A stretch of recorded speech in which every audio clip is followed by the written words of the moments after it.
నరసింహస్వామి శివుడితో ఎందుకు యుద్ధం చేశాడో తెలుసా? హిరణ్యకశ్యపుణ్ణి సంహరించిన తర్వాత నరసింహస్వామికి ఆగ్రహం తగ్గలేదు.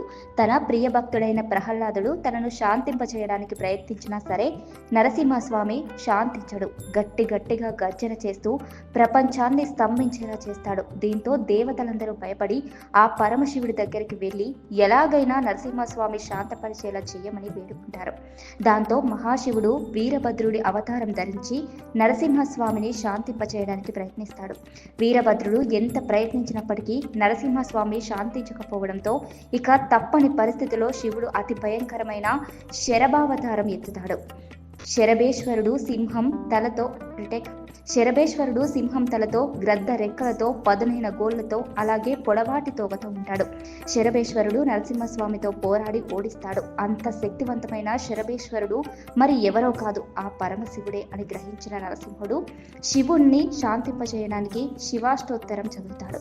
దాంతో శరభేశ్వరుడు నరసింహస్వామిని తనలో ఐక్యం చేసుకుంటూ ఇలా చెప్తాడు: శివుడు అలాగే మహావిష్ణువు పాలల్లో పాలలాగా నెయ్యిలో నెయ్యిలాగా ఎప్పుడూ కలిసే ఉంటారు.